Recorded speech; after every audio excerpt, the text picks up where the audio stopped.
buenas tardes.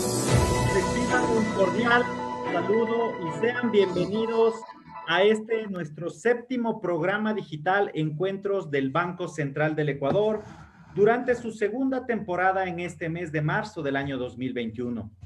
Saludamos a toda nuestra audiencia que nos sintoniza por Radio Nacional del Ecuador en Quito en los 106.9, en Guayaquil en 97.7, en Cuenca 93.7, Loja 106.5 y para la ciudad de Manta y Puerto Viejo 100.1 frecuencia modulada. Mi nombre es Fernando Jurado Grijalva y les acompañaré junto a la invitada y el invitado del día de hoy. En primer momento tendremos a la doctora Sara Carrington, con quien abordaremos el tema de la investigación económica en los bancos centrales, y con el ingeniero Giovanni Echeverría para conversar sobre el aporte del Banco Central del Ecuador a la economía local a través de la comercialización del oro. Buenas tardes, Sara. Buenas tardes, Giovanni. ¿Cómo están? Hola, ¿cómo está, Fernando? ¿Qué tal? Buenas tardes a todos. Buenas tardes, Fernando. Un placer saludarle a usted y a todas las personas que nos siguen en el programa. Muchas gracias. Bienvenidos nuevamente. Nuestra primera invitada, Sara Carrington, es docente investigadora en la Universidad de las Américas. Es doctora en filosofía en la Escuela de Economía Monash University en Melbourne, Australia. En la misma universidad obtuvo su máster en economía con un grado honorífico en economía en su primera clase. Adicionalmente, cuenta con una licenciatura en artes, comercio con especialización en economía y francés en la misma universidad, Monash University en Melbourne, Australia. Su investigación se relaciona con macroeconomía, finanzas, economía del desarrollo y la macroeconomía de los mercados laborales. Ha realizado publicaciones en revistas indexadas que se centran en convergencia económica, mercados de vivienda, ciclos de crédito e inversión corporativa. Ha trabajado para el Banco Asiático de Desarrollo como macroeconomista principal para los países del sur de Asia, donde ha publicado capítulos de libros sobre los desafíos económicos que enfrentan los pequeños países en desarrollo. Muchas gracias, Sara, por estar acá. Nuevamente te doy la bienvenida y gracias por compartir y el tiempo que nos brindas. Tú nos vienes a hablar sobre un tema importantísimo. ¿Cuál es el papel de la investigación económica en los bancos centrales? Gracias, Fernando. Entonces, bueno, bancos centrales juegan un rol muy importante en la economía porque ellos son, es el grupo que toma políticas especiales o como que forman políticas especialmente relacionadas con política monetaria y estabilidad financiera. Entonces, para proporcionar un base sólida sobre, por la formación de política, hay que realmente tener un base conceptual y empírica sobre lo cual uno puede formar estas políticas. Entonces, es muy importante que un banco central tiene un buen entendimiento de qué está pasando en su economía, qué está pasando en otras economías que pueden en su turno impactar sobre la economía en la cual estamos hablando y cómo enfrentar estos tipos de retos con políticas que pueden utilizar y que pueden formar. Perfecto. Y los bancos centrales, ¿cómo establecen esa agenda de investigación? O sea, ¿en base a qué objetivos plantean una agenda de investigación? Bueno, la agenda de investigación va obviamente a depender de los objetivos del banco. Entonces, por la mayoría de los bancos centrales, los objetivos serían cosas como, por ejemplo, la estabilidad de precios, que es inflación en la mayoría de países, la estabilidad financiera, entonces, que no hay, por ejemplo, crisis macroeconómicas o crisis financieras que pueden impactar sobre la población y su bienestar.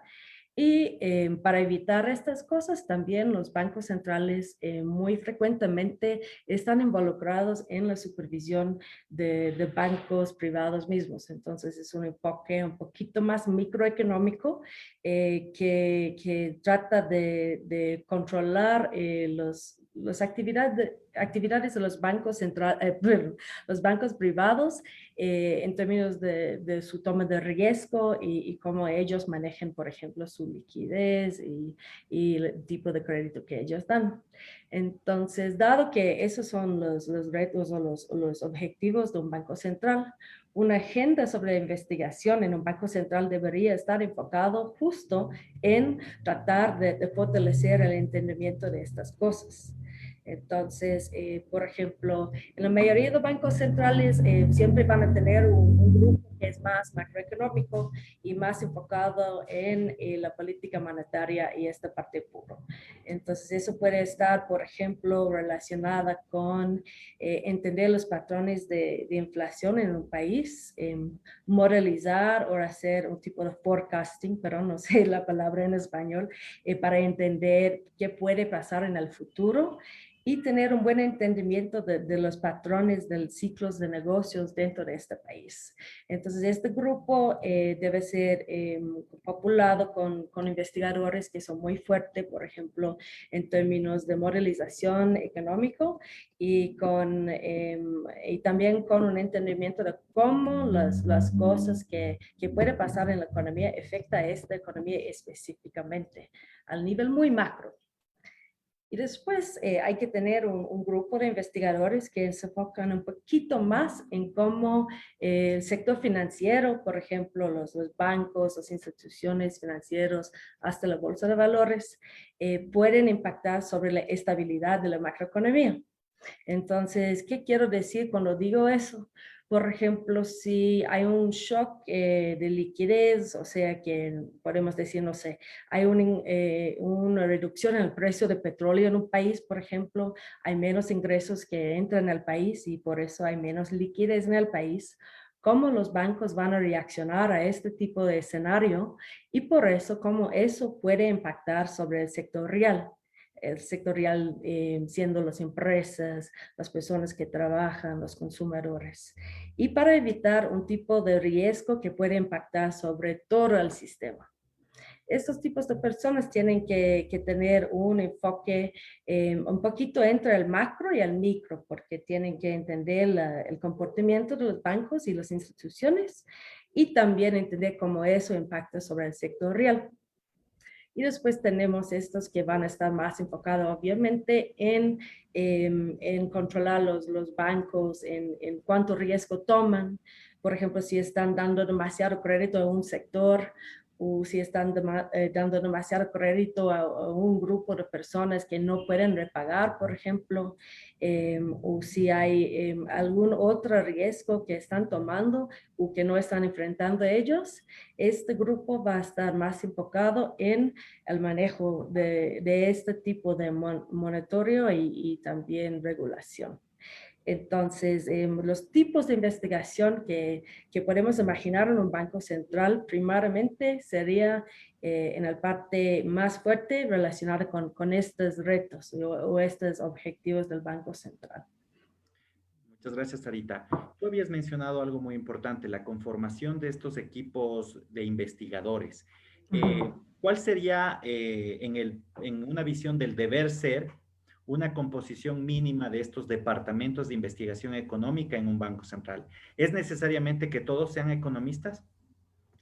Bueno, es una pregunta interesante y eso de hecho cambia con el contexto y la evolución de tecnología en el mundo. Por ejemplo, entonces, en un grupo, por ejemplo, involucrado en forecasting y entiendo cómo está funcionando la macroeconomía. De hecho, en este tipo de grupo vas a tener macroeconomistas muy duros que están muy enfocados en tal vez la matemática y la modelización de cómo funciona una economía y también muy confortable en la econometría y forecasting en este sentido. Pero si estamos hablando de un grupo que tal vez, porque abajo o atrás de estos tres grupos más importantes, es común que algunos bancos centrales tienen un grupo que es más enfocado en entender qué está pasando en la coyuntura, qué está pasando en el ground, ¿no? en el suelo mismo y qué está diciendo las empresas, qué está diciendo los consumidores y para tener una idea en tiempo real qué está pasando. Y en este tipo de grupo de investigadores, por ejemplo, y analistas, podemos imaginar que hay también algunas personas que tienen que estar relacionadas con, por ejemplo, entiendo cómo la tecnología está impactando sobre cómo funciona la economía.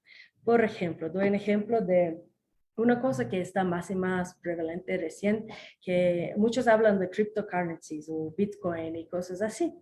Y estos tipos de innovaciones, de formas de pago en el mundo, están cambiando cómo las economías pueden manejar su liquidez y también shocks que pueden venir en términos de otros países o internacionales.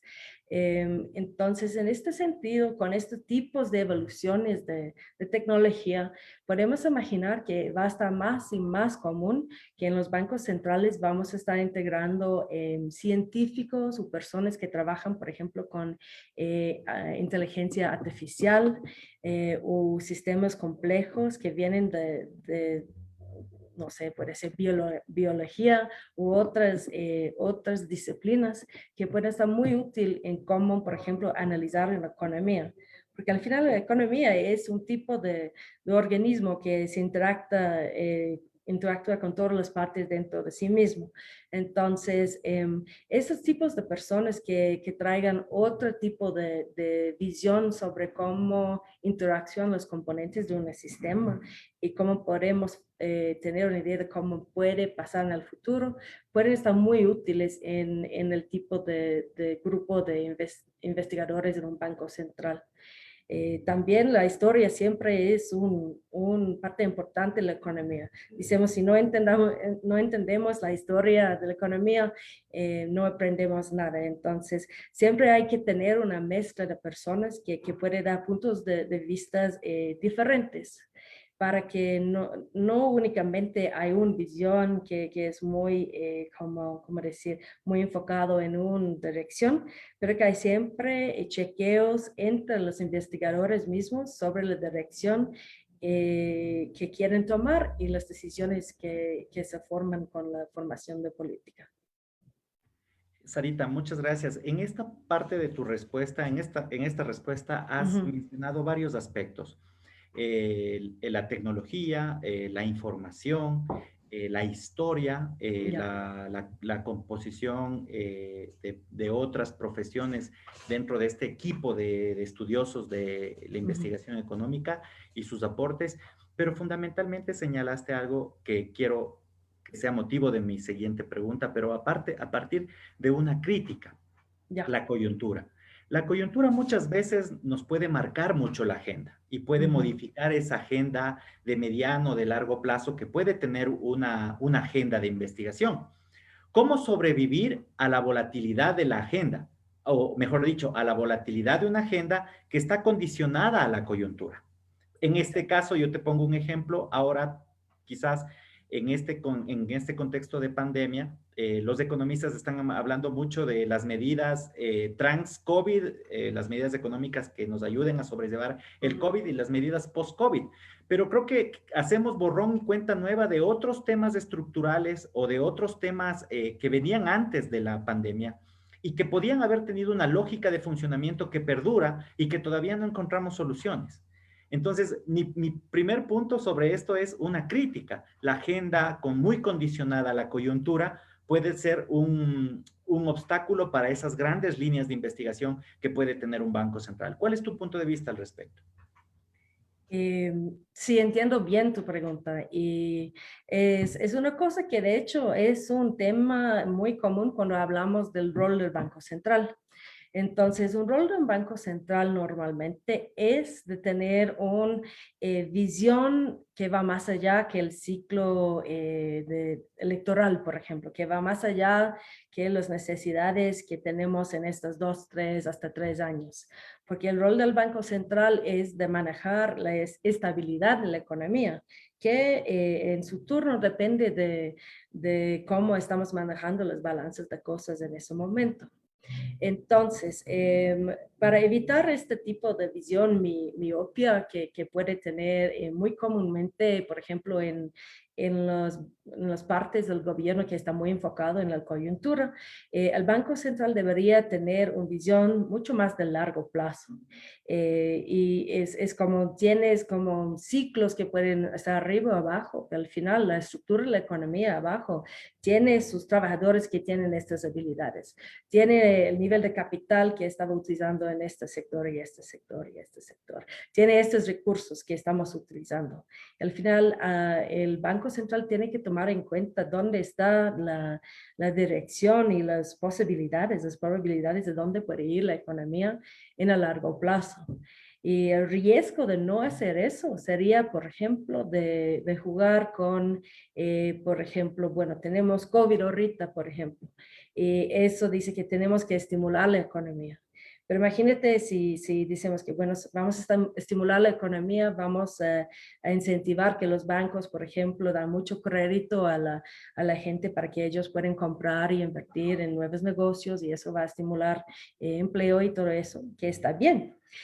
Pero hay un riesgo con estos tipos de políticas que podemos tener una sobreestimulación de la economía y en el futuro podemos tener, por ejemplo, inflación y otros tipos de inestabilidades que no fueron vistos por esta visión que fue tan del corto plazo. Entonces, para mí el rol del Banco Central es como este tío que tiene que estar muy como sobrio siempre. Y tal vez a veces es el que apaga un poquito la vibra de la fiesta, pero no estamos siempre viviendo en una fiesta. Tenemos que tomar en cuenta que en el largo plazo hay una dirección, hay un camino que tenemos que tomar que tiene que estar balanceado en la mayoría de sus maneras para que podamos llegar a un lugar más seguro y más mejor que donde estamos ahorita. Entonces, eso es mi respuesta en términos del corto y largo plazo y el Banco Central. Gracias. Es fundamental esa precisión que has hecho con respecto a la diferencia de objetivos que puede tener las políticas que formula un banco central con respecto a sus objetivos de política y que a esos objetivos de política puede estar atada una agenda de investigación, a diferencia de lo que puede tener el interés de un gobierno dentro de su ciclo político de vigencia de un gobierno y los objetivos de esa política pública. Del gobierno en torno al manejo fiscal y de los otros sectores de la economía.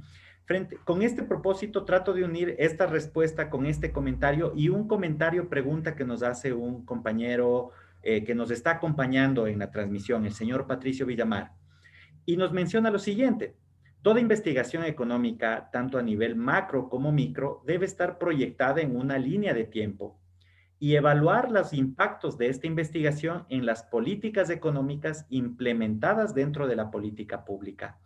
Es algo que nos plantea. ¿Cuál es tu reflexión frente a este comentario que nos hace el señor Patricio Villamar? Entonces, para entender un poquito mejor, está diciendo que todo el análisis que estamos haciendo en la economía tiene un punto de referencia que, por ejemplo, tiene respecto a los datos que estamos utilizando, etcétera. Y eso, y el impacto sobre eso, o no entiendo muy bien su pregunta. O sea, nos dice que toda investigación micro o macro que plantea el Banco Central tiene que estar vista en una línea de tiempo. Y todo este aporte que realiza la investigación tiene que ver si es que ha impactado o no en las políticas públicas. En términos de impacto, la investigación. Correcto. Ok, ya. Entonces, bueno, hay algunos bancos centrales que tienen el lujo de tener investigadores que pueden hacer cosas que son tal vez peripherales, que no son tan centradas en la toma de decisiones y políticas dentro de un país mismo. Y esos son obviamente los países muy grandes, con muchos recursos y con investigadores con amplios intereses. Pero en un país pequeño como Ecuador, u otro país pequeño en la región como Colombia o incluso Chile, que es más grande, pero que tiene como un buen número de investigadores enfocado en producir buena investigación, la verdad. la mayoría de artículos y de investigación que está producido está muy enfocada en cómo analizar el ámbito económico y cómo aplicar eso a la toma de decisiones de formar nuevas políticas.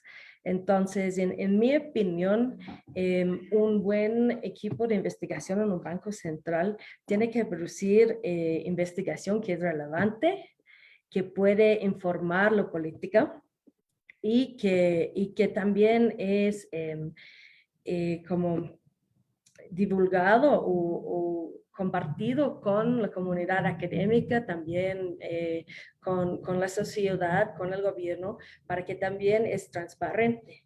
Porque es este proceso de producir, compartir y después tener verificación o chequeos con la sociedad más grande, que es muy importante para asegurar que como la investigación que está hecha por el Banco Central es útil en tomar decisiones y hasta que está chequeado por como revisores pares fuera del Banco Central. Entonces, para mí es muy importante que tiene este rol de impactar sobre política, informar políticas con investigación de calidad y que esta calidad puede estar verificada por como cuerpos independientes o individuos independientes. Gracias. Igual, tú mencionaste algo muy importante en unas de tus respuestas previas, la vinculación de la agenda de investigación económica de un banco central con la academia y con el sector empresarial o financiero, en el sentido de formular requerimientos o plantear requerimientos y desde esos espacios generar respuestas. ¿Cómo sería o cómo plantearías una estrategia de vinculación Banco Central con diferentes actores? Yeah. Entonces, un banco central es una entidad que realmente está sirviendo los intereses de la sociedad y su bienestar en el largo plazo. Pero no es una entidad que puede estar viviendo en su burbuja, ¿no? Esta entidad, el Banco Central, especialmente la investigación, tiene que vincularse con el resto del mundo para entender que más o menos, más bien decir, asegurar que están relevantes, que realmente están atacando problemas que todos están, bueno, tal vez no todos están de acuerdo que son los problemas, pero que realmente va a tener impacto sobre temas de importancia. ¿Y cómo hacemos eso? Es primeramente, bueno, hay algunos niveles en los cuales el Banco Central en los investigadores pueden hacer eso. Primeramente y más naturalmente sería con los académicos. Los académicos que también investigan en los mismos tipos de temas son el primer chequeo de calidad de la investigación del Banco Central y también un grupo que pueden ayudar a divulgar esta investigación. Entonces, ¿qué normalmente hacen los bancos centrales? Perdóname, en estos sentidos, muchos bancos centrales van a tener, por ejemplo, su evento, conferencia anual, que es un evento grandote donde invitan académicos de todos los lados, hasta personas e investigadores de otros bancos centrales también, para que puedan compartir su investigación y además escuchar la investigación de los otros participantes. Y este es el primer punto de contacto más natural por un banco central de tener con sus pares, si quieres, porque sí son pares, son investigadores que trabajan en otros lugares, pero tienen intereses y también habilidades parecidas. Además de eso, y tener contacto frecuente, no solo en eventos anuales, pero por talleres, por tipos de conferencias más pequeños.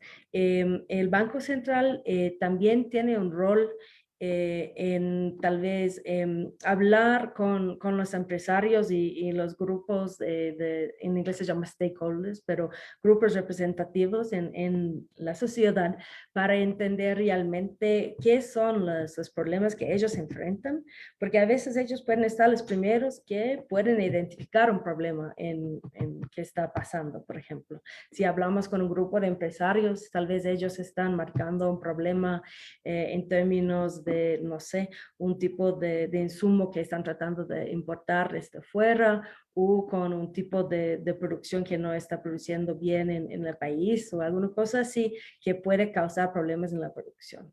O podemos tener, por ejemplo, conversaciones como economistas en el Banco Central con personas o grupos en otros países.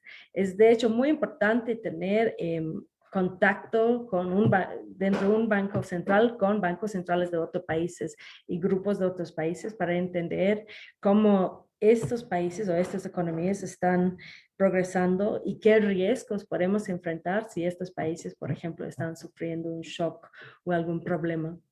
Entonces, los bancos centrales pueden tener tipos de contactos informales, pueden tener conferencias y talleres con grupos más formalmente. Hasta muchos bancos centrales invitan a investigadores de lugares más prestigiosos para que puedan venir y, por ejemplo, dar un 6 meses o un año de investigación dentro del Banco Central mismo, para compartir sus conocimientos en alguna cosa específica y también para que el Banco Central pueda compartir su investigación con ellos. Entonces, hay una manera de conectar con la comunidad y es muy importante que el Banco Central sí hace eso. Excelente, Sarita, muchas gracias. En cuanto ya a producción de la investigación, vamos a entender que hay un banco central que ya tiene un departamento de investigación con cierta trayectoria, de una u otra manera conformado. ¿Cómo medir el desempeño, la productividad o la producción de investigación estadística? ¿Qué parámetros podemos identificar como claves para describir las condiciones o requisitos mínimos que debe tener un departamento de investigación de un banco central? Esto en base a un comentario que nos hace el compañero Ilich Aguirre que sigue la transmisión. Ya. Ok, entonces, un banco central obviamente tiene requisitos de investigadores de alto nivel. Realmente tenemos que tener en cualquier banco central investigadores que son muy capaces, que tienen, por ejemplo, un PhD o un doctorado en su área de conocimiento y que son con nuevas herramientas o buenas herramientas para aplicar a su investigación. Pero eso no es suficiente porque podemos tener muchos investigadores que tienen muy buenas herramientas y todo, pero si no están produciendo alguna cosa que hace un impacto en alguna manera, al final no vale. Y eso es en la misma manera que podemos hablar en universidades, es en el Banco Central. Pero el Banco Central tiene algunas metas diferentes de universidades. Las universidades buscan, por ejemplo, publicaciones, factores de impacto, cosas así. Pero el Banco Central tiene retos u objetivos que son basados en impactar sobre políticas o producir insumos que pueden estar utilizados para un toma de una decisión en términos de políticas. En este sentido, bueno, yo creo que esto es una discusión un poquito más amplia, pero el hecho de que un investigador está produciendo papers que pueden estar utilizados para informar un debate en la sociedad sobre una nueva ley, por ejemplo, que puede estar introducido, o que está informando la toma de decisiones en términos de regulaciones, y eso es un insumo útil. Esos son los tipos de cosas que podemos esperar y buscar de un investigador de un banco central. En ese sentido, debería tener, bueno, yo no puedo decir aquí hoy día que esa sería la métrica, pero debería tener alguien que está monitoreando realmente si estas investigaciones tienen un impacto a este nivel. Y hay como formar estos tipos de métricas, de maneras de medir estos tipos de impactos. No es tan complicado, pero la meta debería ser que estas investigaciones son utilizadas como insumos, o sea, directamente o como parte de una imagen más grande en formar políticas, regulaciones y estratégicas de regulación que puede estar útil para aumentar el bienestar del país. Ya, gracias, Sarita. Y en cuanto, por ejemplo, tú mencionabas que la publicación o la publicidad o la difusión de las investigaciones tiene que ser bajo parámetros transparentes en términos de que en cualquier momento sean sujetos a pruebas de esas investigaciones, por así decirlo, y que los métodos o técnicas y los resultados obtenidos puedan ser verificados por otros grupos de personas replicando el estudio. Eh, en términos generales, procurando esto que tú mencionas, ¿cuáles son los mejores canales de difusión de los resultados de la investigación? Porque puede haber resultados que no son cómodos para el poder de Claro. turno. ¿Y cómo subsanar ese posible censura a los resultados de los investigadores económicos? Muy buena pregunta, pero es muy importante. Eso va realmente para mí al corazón de por qué necesitamos tener un grupo de investigadores en el Banco Central que son independientes y que su trabajo es abierta y está transparente, ¿no? Entonces necesitamos que una investigación que está producido, un paper que está producido por un investigador, puede estar publicado en alguna manera que también tiene una revisión de pares. ¿Qué dice una revisión de pares? Es cuando, por ejemplo, este paper está mandado a dos personas, por ejemplo, normalmente que no se conoce quién ha escrito el paper para que no haya incentivos para tener conflictos de interés. Y estas personas van a dar un comentario sobre si el método es adecuado, si el método es bien aplicado, si los datos están bien seleccionados, si no están, por ejemplo, con un tipo de sesgo, y si los resultados están bien interpretados en una manera que es sin sesgo también. Y un banco central tiene que utilizar un proceso, institucionalizar un proceso que realmente hace que no únicamente este tipo de revisión de pares es parte del proceso antes de fusionar la investigación, pero además que hay constante contacto entre académicos y investigadores en el Banco Central que pueden dar tipo de opinión que es sin miedo y franco. Y eso es que necesitamos institucionalizar en un banco central, porque sin eso, como tú dices, podemos tener problemas con la influencia política para censurar los tipos de resultados que no son confortables. Y eso no puede pasar con un grupo de investigadores del Banco Central, porque eso básicamente mata la meta de tenerlo.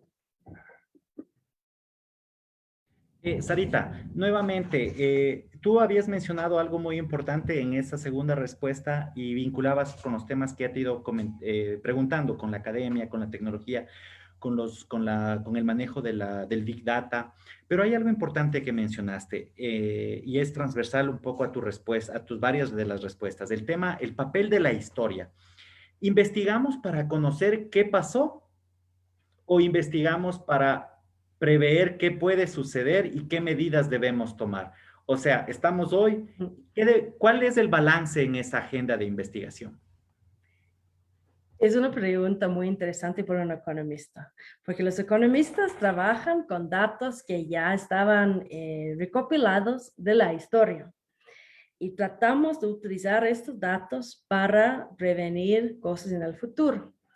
Pero como nosotros sabemos, no podemos siempre utilizar ayer para prevenir mañana. Por ejemplo, si estábamos utilizando los datos de Ecuador en los últimos 20 años, no hemos tenido la habilidad de prevenir el shock de COVID que hemos tenido en esta economía, que fue tan fuerte y tan brutal en estos años. Entonces, siempre hay que tratar, o que hacen muchas veces los bancos centrales, es ellos tratan de formar modelos que utilizan datos del pasado para formular un patrón de cómo reaccionan un variable a otro y otra más en un sistema para entender qué puede pasar en el futuro si introducimos un shock, por ejemplo, si introducimos un shock. Estos tipos de modelos, hay muchos tipos de modelos que pueden hacer eso, pero pueden enfocarse en simular las posibilidades que pueden pasar en el futuro en una economía dado la estructura de la economía que tenemos. Entonces, los economistas involucrados en entender el futuro tratan de capturar la esencia y la estructura de la economía que tenemos hoy y introducir posibles shocks a ese sistema para entender qué puede pasar en el futuro y cómo tan fuerte pueden estar los cambios en el futuro por este tipo de shock. Entonces, eso es básicamente la mejor manera que un economista puede tratar de prevenir al futuro. Nunca van a estar perfectamente, como no van a tener la futura en sus manos, no van a ver la futura. Pero eso es una manera en la cual un economista puede hacer eso. Y eso es un rol del Banco Central también. Gracias, Sarita. Otra consulta. En términos de concentrar, o sea, te había mencionado que yo partí de una crítica que mucha de la agenda puede estar concentrada en temas de coyuntura. Pero ¿cómo? Tú sabes que al momento de establecer una agenda siempre hay quien puede imponer una agenda. ¿Cómo evitar la concentración en ciertos temas económicos, obviamente, de la agenda? ¿Qué estrategia podemos establecer para tener muchos temas circulando? Obviamente, procurando tener un equilibrio, porque como tú habías mencionado, los equipos de investigación, como requieres de unos perfiles muy altos y necesitas también atraerlos con remuneraciones atractivas, acordes al mercado, también debe ser sostenible en el tiempo esta agenda, ¿no? O sea, no solo tener un equipo para hoy que después mañana no lo puedas financiar, sino cómo tener una agenda que no esté concentrada solo en unos temas y que también el modelo de gestión de ese departamento de investigación sea sostenible en el tiempo en términos financieros para poder tener resultados en el mediano y largo plazo. Entiendo tu pregunta y es interesante. Y para mí va un poquito más allá que el grupo de investigadores propio. Es que al final los grupos de investigadores pueden tener sus agendas de investigación, pero al final el Banco Central es una entidad que tiene responsabilidad de responder a algunas preguntas y a algunos retos que está enfrentando al país. Desde el punto de vista de los investigadores, pueden señalar que un tema, por ejemplo, es muy importante investigar y eso puede estar aceptado. Pero del punto de vista desde arriba hacia abajo, siempre tenemos que tener una gestión de la agenda de investigación. Y eso sería, por ejemplo, con un junta de directivos o algún grupo que realmente independientemente están manejando la dirección y la estratégica de dónde va el banco. Entonces, en mi punto de vista, no puede estar solo el grupo de investigación haciendo cualquier cosa que ellos quieren.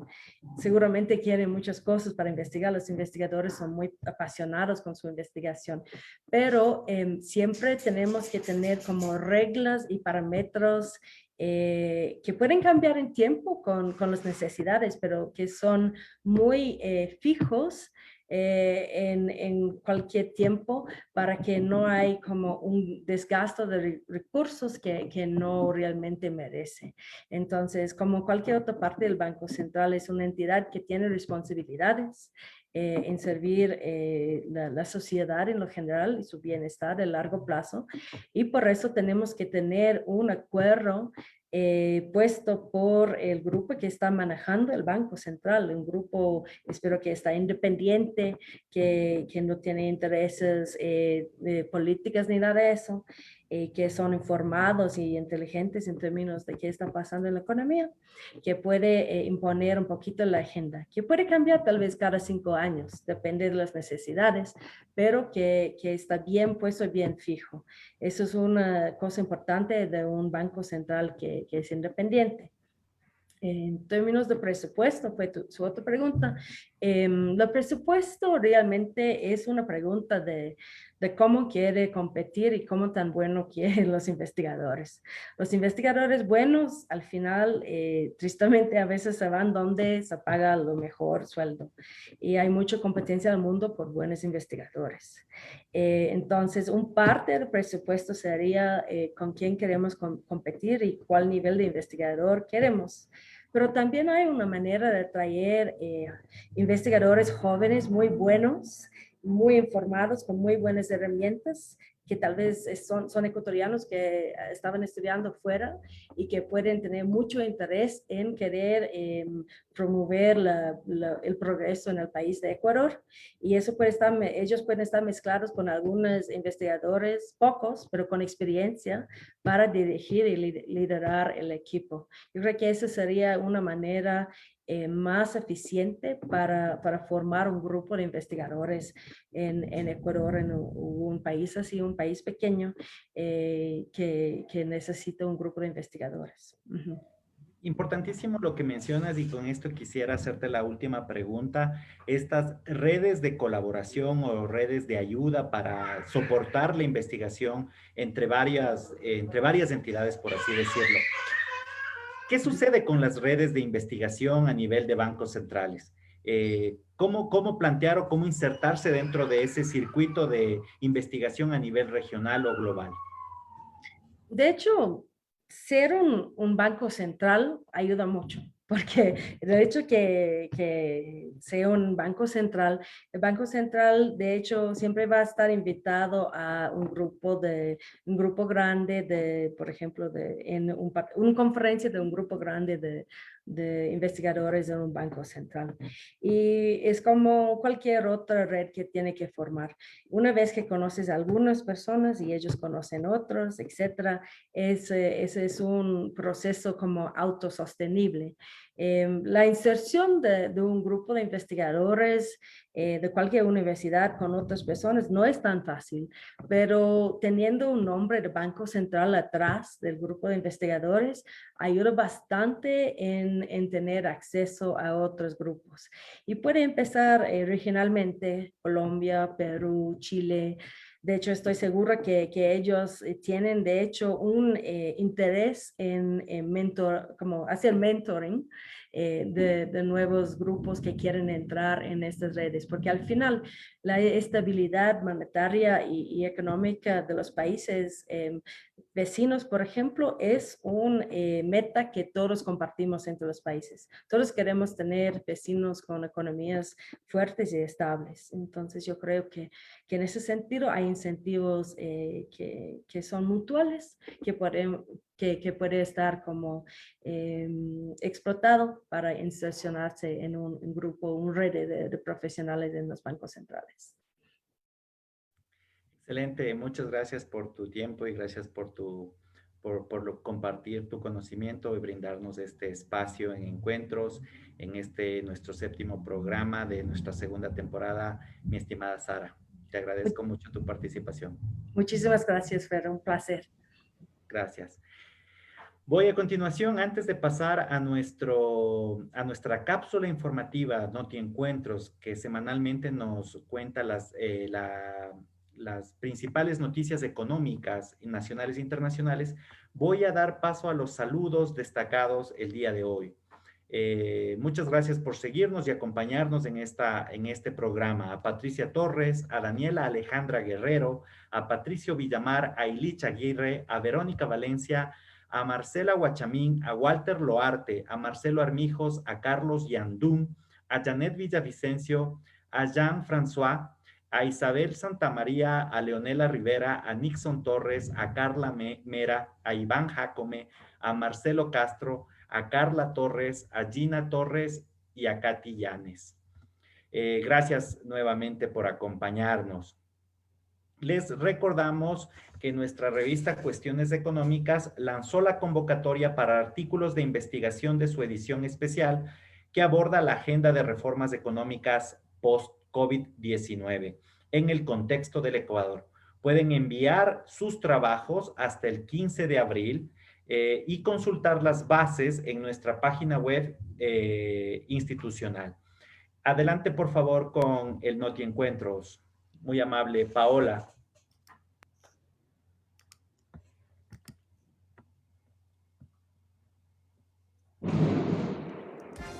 Bienvenidos al segmento Noti Encuentros del Banco Central del Ecuador.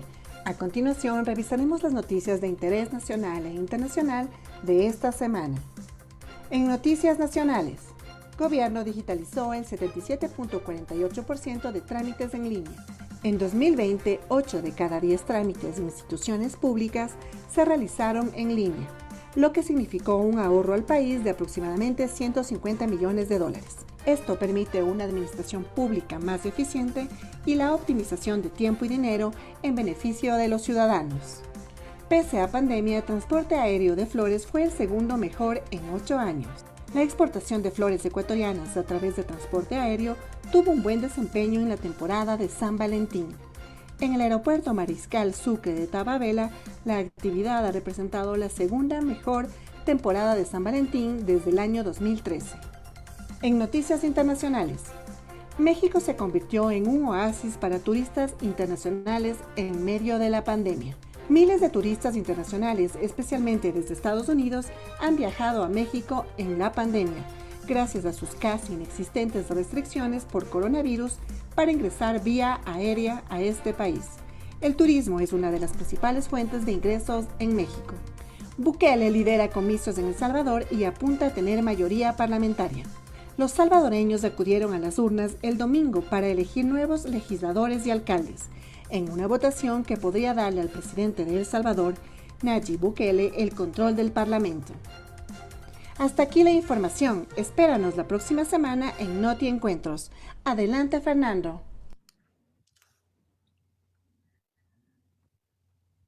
Muchas gracias, Paola. Nuestro segundo invitado es Giovanni Echeverría Revelo. Es coordinador de la gestión de comercialización de oro en el Banco Central del Ecuador. Cuenta con un máster en alta dirección de empresas por la Universidad Rey Juan Carlos de Madrid, España, con especialización en gestión de proyectos. Es ingeniero metalúrgico por la Universidad de Moa, doctor Antonio Núñez Jiménez, en la República de Cuba. Posee más de 12 años de experiencia en el sector minero del país. Trabajó como técnico metalúrgico en la empresa nacional minera y ha sido instructor académico con cursos de auditor minero CIMA en la UTPL. Ha realizado conferencias en temas mineros en las principales universidades del país, en especial en la Universidad Nacional de Loja, en la Universidad Técnica Particular de Loja y en la Escuela Superior Politécnica de Chimborazo. Es consultor internacional en temas de estrategias mineras y del sector metalúrgico. ¿Cómo estás, Giovanni? Bienvenido. Muy buenas tardes. Abre el micrófono, por favor.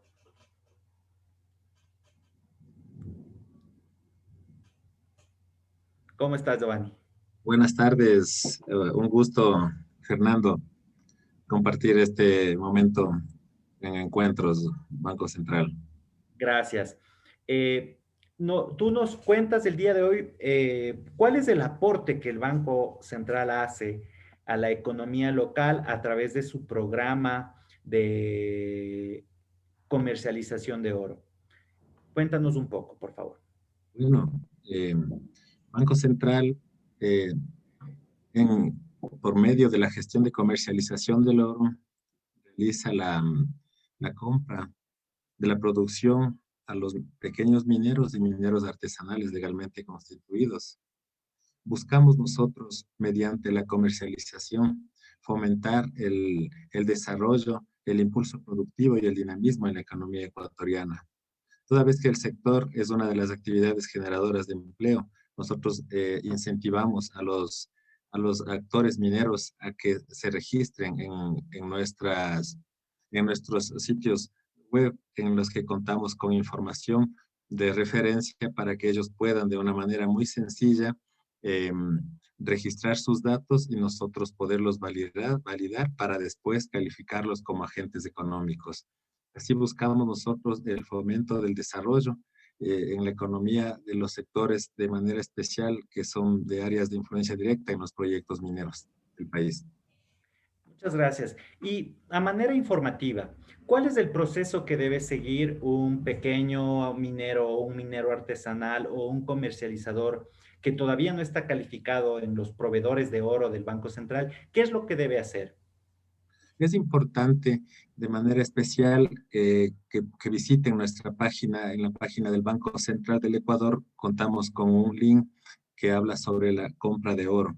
En este link nosotros podemos encontrar información relevante que les permita a ellos identificar unos formularios de registro, tanto para personas naturales como para personas jurídicas, con el fin de que ingresen sus datos de manera especial. Un requisito fundamental para esto es de que ellos dispongan de un derecho minero o el registro minero que de acuerdo a la ley de minería puede ser una concesión minera, un contrato de operación, una planta de beneficio de mineral, una licencia de comercialización o un permiso de minería artesanal. Estos derechos mineros tienen un código que nos va a servir a nosotros para, al ingresarlos en el formulario adicional con todos sus datos de referencia, poderlos ubicar y poder hacer las consultas a los medios de control. Para este caso, el sector minero lo controla la Agencia de Regulación y Control Minero, ahora fusionada ya con el Ministerio de Relaciones de Recursos No Renovables, el cual nosotros siempre realizamos las consultas para saber el estado de estos derechos mineros. Adicional, hacemos una consulta en lo que es con el Servicio de Rentas Internas. Queremos ver el estado tributario y también utilizamos filtros de debida diligencia relacionados a lo que es información de datos seguro, Ministerio del Interior, con el fin de determinar la debida diligencia, valga la redundancia, de la persona, del proceso que se está queriendo registrar. Entonces, cuando todos los documentos están en regla, el proceso de registro sigue avanzando hasta llegar a calificarse como agentes económicos del Banco Central. Estos agentes económicos tienen la facultad de con 48 horas de anticipación, manifestar mediante correo electrónico su intención de venta y poder de realizar las operaciones con nosotros, ¿no? Entonces, así es como ellos se registran y nosotros los validamos y se califican para comercializar su oro con el Banco Central del Ecuador. Excelente. Y en cuanto a número de agentes económicos mineros, ¿cuántos tiene registrado el Banco Central? Y si nos puedes dar cifras de si ha habido algún incremento o variación en estos últimos años de este registro. Bueno, hasta la fecha, hasta la presente fecha, nosotros contamos, ¿no?, con 355 agentes mineros calificados. No obstante, desde el 2016 que comenzamos nuestras operaciones, ¿no?, en la ciudad de Quito, se han registrado 559 personas. Posterior al proceso de validación, llegamos a contar ya con 355 agentes mineros calificados. De estas personas, nosotros podemos mencionar de que 226 han realizado ya operaciones de compra con nosotros. Estos corresponden a 117 de manera directa, es decir, ellos lo comercializan con su factura, con sus datos, de acuerdo a la validación que tienen, directamente al Banco Central, en nuestras oficinas. Y también tenemos una modalidad de comercialización indirecta. ¿Qué quiere decir? De que tanto el agente minero de pequeña minería como el minero artesanal pueden vender a través de un comerciante que dispone de una licencia de comercialización.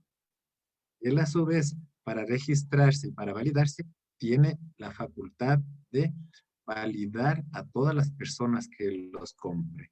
Y por lo tanto, a esta operación le llamamos indirecta. Hablándote un poco de cifras, Fernando, nosotros de los 226 agentes económicos operativos con los que cuenta Banco Central, 117 realizan operaciones de manera directa y 109 de manera indirecta.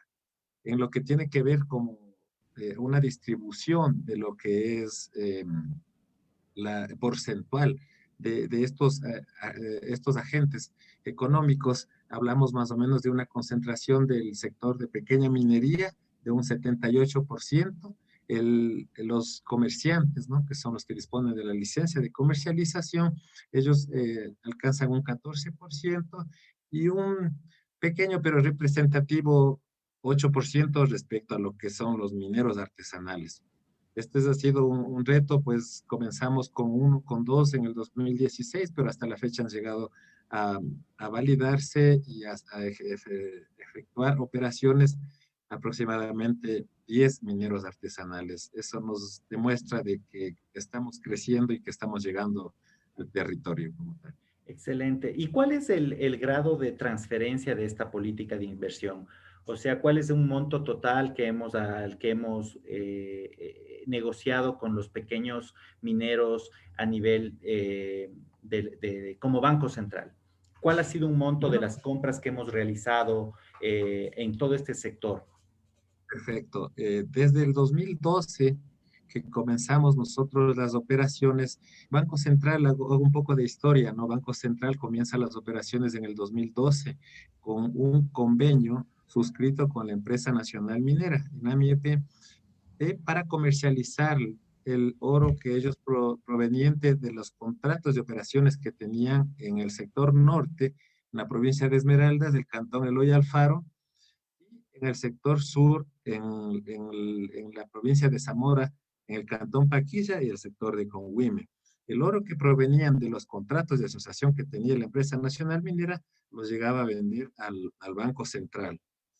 Posterior desde el 2012 hasta el 2016, hasta el 2015 exactamente, la empresa nacional minera comercializa un equivalente a 395 kilogramos de oro fino.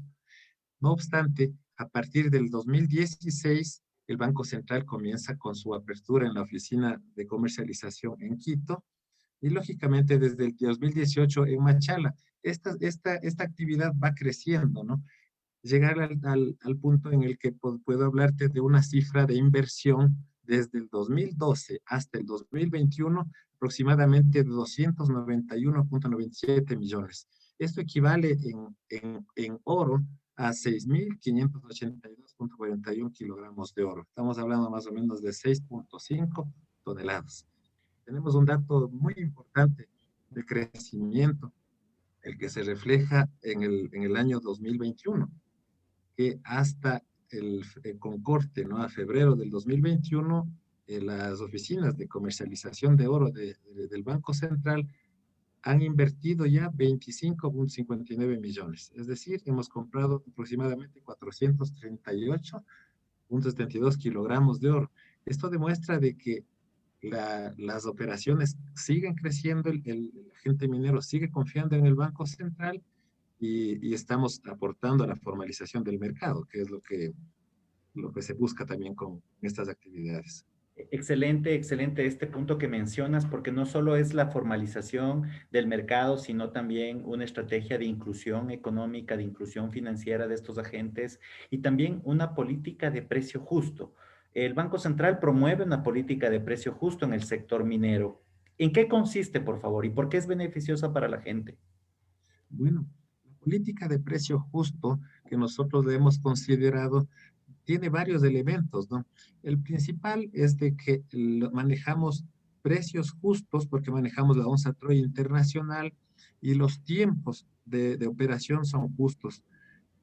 Estos son los dos factores importantes de lo que es la política de precio justo. Adicional a esto, nosotros podemos complementar con la parte técnica que realiza nuestro personal especializado en las operaciones. Puedo darle a conocer de que nosotros, para las operaciones que se realizan en las comercializaciones a los agentes económicos, ellos nos entregan su oro, nosotros realizamos una verificación física del estado de las barras, utilizamos equipos de alta precisión y para los cálculos que se realizan, ¿no? Para determinar lo que es la finura del material que ellos nos traen, nosotros implementamos recipientes con agua destilada. Una propiedad del agua destilada es que no contiene sales minerales, por lo tanto, el cálculo que se va a hacer para determinar el control de finura va a ser exacto, ¿no? El principio que utilizamos nosotros para validar lo que es como es el precio justo, la política de precio justo, usamos una fórmula basada en el principio de Arquímedes que nos permite determinar un peso en seco en la superficie de la balanza y el otro en un recipiente con agua destilada sumergida y sostenido con un hilo nylon, que nos va a permitir tener un peso en húmedo. Estos valores tabulados en la fórmula nos dan a nosotros un formulario para saber con qué calidad llegó ese oro.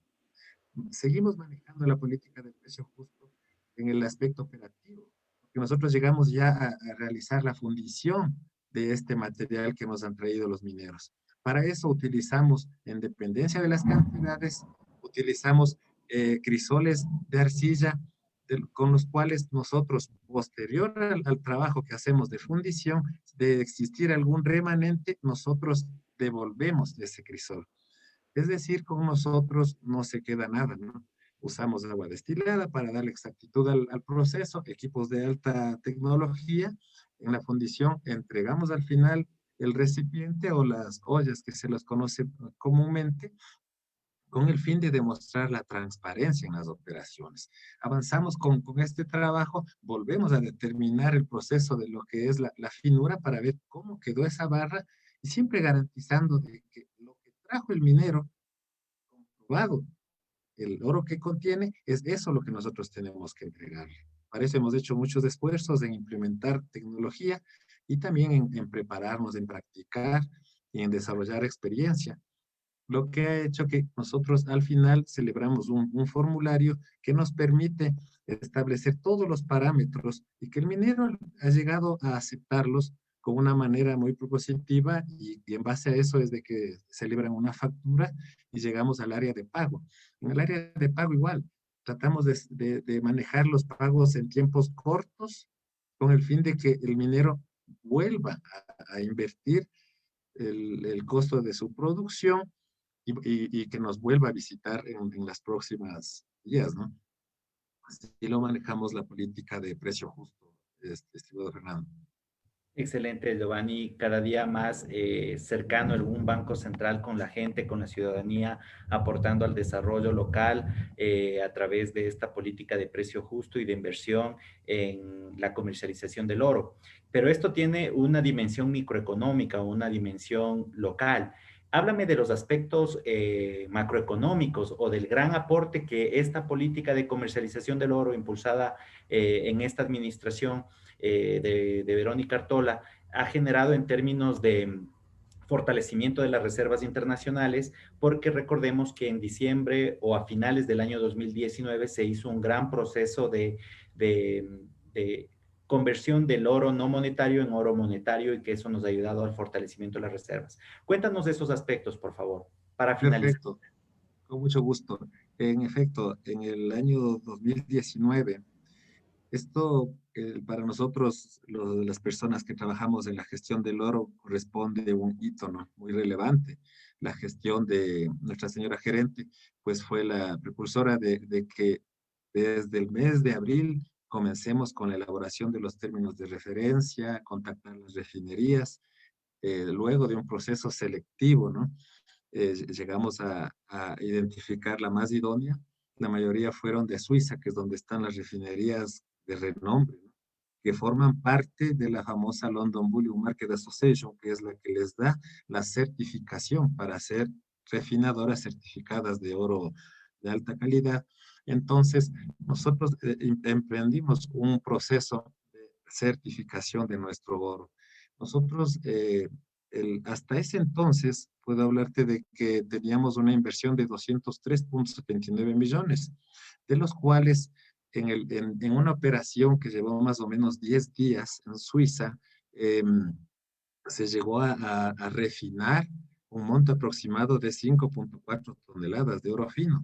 Este oro fino ya llega con un formato que se lo llama el Good Delivery, son barras de aproximadamente 12 kilos de oro puro que cuentan con una certificación internacional que le permite al Banco Central poderlo calificar como oro monetario. una pequeña aclaración. De pronto hay personas que de pronto no conocen un poco el tema de por qué oro monetario. Nosotros en sí, el oro monetario para nosotros es una aleación de oro, plata más otros, pero con una pureza no certificada. Por lo tanto, es necesario, ¿no? Nosotros incrementamos reserva de oro no monetario y la hacemos posterior a un proceso de contrato con una refinería internacional, la llevamos a oro monetario. Este proceso fue relevante toda vez de que el Banco Central ya en diciembre, posterior a los días que se operó, logró obtener una utilidad de 31 millones de dólares. Entonces, hablándote de lo que es en macro, pues, ¿no? La influencia de todos los resultados positivos de la comercialización de oro, tuvimos algo importante, que fue la posición del oro no monetario, en el mismo que hasta la presente fecha incrementó 1.654,29 kilos de oro, es decir, 1,6 toneladas, subieron al oro no monetario. Y adicional, hablamos también de que lo que pudimos lograr con esto es incrementar la reserva de oro en nuestros activos internacionales. Y lógicamente, esto nos conlleva también a un aporte al fortalecimiento del esquema de la dolarización en el país. Entonces, el alcance es grande, las operaciones se han mantenido, hemos seguido con esfuerzo trabajando, buscando siempre eso, ¿no? Ese norte, de saber convencidos de que el aporte que lo hacemos eh, nos permite fortalecer el esquema de dolarización del país también. Excelente, Giovanni. Muchas gracias por tus explicaciones y muchas gracias por habernos brindado estos detalles tan particulares del Banco Central que muy probablemente no son de conocimiento público, pero que a través de este espacio podemos transmitir a la ciudadanía el aporte sustancial que realiza el Banco Central en cada una de sus actividades vinculadas con la sociedad, con la economía y con el fortalecimiento de la dolarización, ya que es una institución custodia de la dolarización, el Banco Central del Ecuador. Te agradezco. Nuevamente, agradezco a mis dos invitados del día de hoy por su trayectoria, por su experiencia, por su formación y por ese desprendimiento de contarnos sus puntos de vista y compartir con nosotros este espacio. A las autoridades del Banco Central que hacen posible que este programa se realice todas las semanas. Al equipo de trabajo de la Dirección Nacional de Comunicación Social y de la Coordinación General de Tecnologías, que sin la colaboración de ellos, este programa no se pudiera realizar. Realmente es gracias al trabajo que ellos brindan a esta institución que este programa se puede transmitir. Recuerda utilizar siempre la mascarilla, evitar las aglomeraciones, lavarte de manera frecuente las manos. Al COVID lo debemos vencer con mucha disciplina. Una disciplina social de nosotros con respecto a nosotros mismos y a los demás, una responsabilidad que tenemos. Adicionalmente, les recuerdo que la próxima semana, el jueves 11 de marzo, vamos a recibir a Alexander Müller, que es economista jefe del Banco de América y con quien revisaremos el panorama de las economías emergentes, en especial enfocándonos en el panorama de recuperación de la economía ecuatoriana. Y adicionalmente a Paulina Padilla, quien nos hablará sobre los esquemas de monitoreo de las políticas de inversión del Banco Central del Ecuador. Quiero agradecer nuevamente a Giovanni, a Sara, por el tiempo y por haber compartido con nosotros este espacio. Que tengan una linda tarde y un resto del día maravilloso. Cuídense, Giovanni, cuídense, Sarita, y gracias a todos los que nos escuchan. Gracias a usted. Un gusto. Buenas tardes. Un gusto, Sarita. Muchas gracias. Gracias.